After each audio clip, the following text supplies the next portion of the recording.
Good morning mga moms! Hi! So, this is it. Pupunta na ako ngayon ng hospital for my blood chem. Sa aking mga blood test, urine. Speaking of urine, Sharon, dala akong ihi.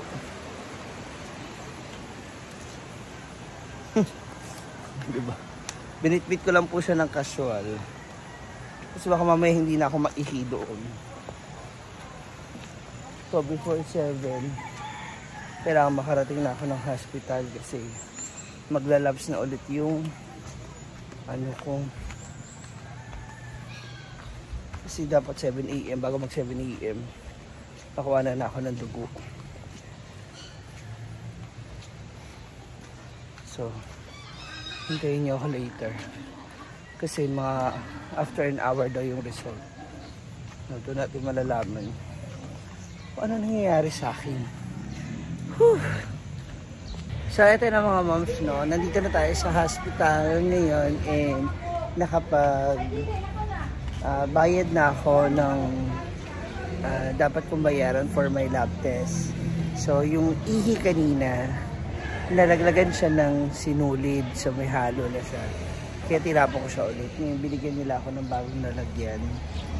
And parang mas gusto ko mag-ice cream. No, so ang mangyayari ngayon is, hintayin ko maihi ako. Tapos ang oras na ngayon is 6:40 in the morning. So since 10:30 in the evening yun, last kong kain. Mamaya parang akong 8:30. So meron pa akong mga 2 oras na hihintay bago makuha na ng dugo. So, una nagugutom na ako. Kasi kailangan ko na rin uminom ng gamot. Pero okay lang, maya-maya na lang. So, I'm praying and I'm hoping na maging okay yung mga result lahat. And, ayun nga, sana this is not a serious matter regarding may pagkahilo. Kasi I'm really worried. And hindi ako talaga sanay ng ganito. So, meron akong nararamdaman o pinagdadaanan. So, later, inform ko kayo ulit. For the meantime, hindi ko mailan. Makiki-wifi muna ako. So, andito na rin ako sa ophthalmologist. Your eye specialist. So, nandito ako ngayon. Pero, mamaya pa sila mga alas 10 mag-open. Kaya, ano na lang,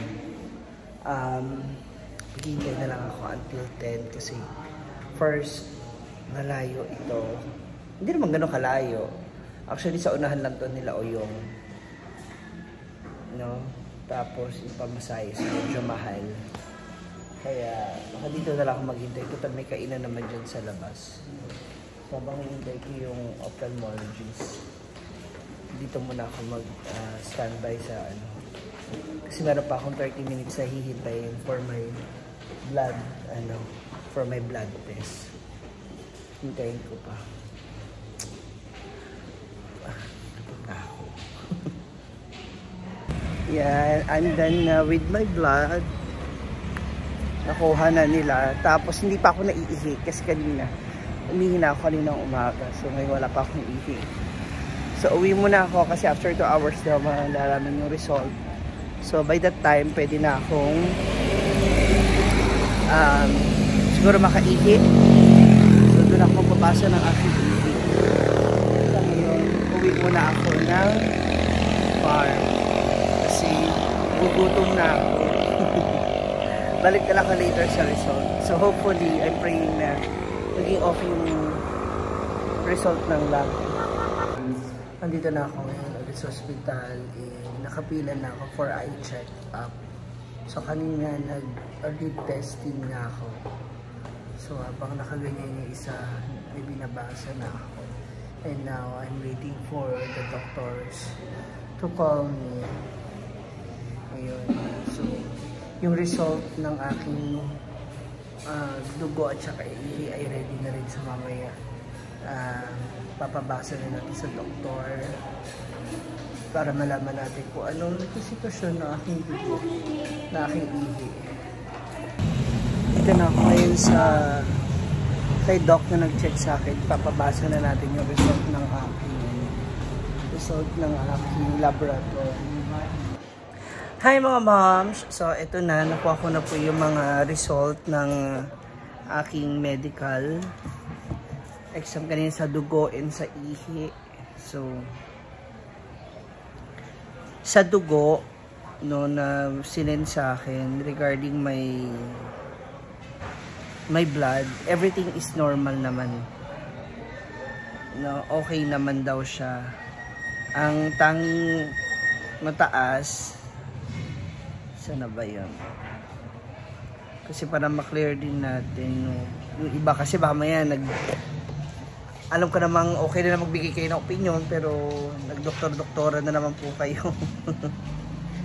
So ayan, sa glucose ko is negative. Yung color niya is yellow, transparency is clear. Yung sa ihi ko yan, no? So may mga na-trace silang protein sa aking ihi. Regarding sa aking ano ba to? Saan na ba yun? Yung isa. Kasi hindi, i-flash ko na nga lang dyan para hindi na ako mahirapang magpaliwanag sa inyo. No, may copy naman ako nito. Ayan. So, ipopost ko na lang yan dito. So, nandito, yung inano ni Doc kanina is yung aking FB is mataas ng mga 7 points. Mataas siya dun sa range niya, sa pagitan. Mataas din ang aking cholesterol ng halos 36. So, makikita nyo naman dyan sa flash, pina-flash ko. So, base sa pagkakabasa ni Doc, meron akong suspected diabetes pero sabi niya, ipacheck ko daw yon yung HbA1c para ma-confirm, kasi baka raw kaya lang siya nagganyan, it's because nag-fluctuate o pumitik siya because dahil nga sa kinain ko, no? So let's see, and abangan natin para malaman natin kung anong mangyayari regarding dyan sa aking HbA1c o yung aking FBS daw is mataas din, and the cholesterol. So binigyan ako ng ciprofloxacin at saka atorvastatin for 2 months. Welcome to 40 years. So this is it. Aminin man natin sa hindi, I think this is the harvesting time.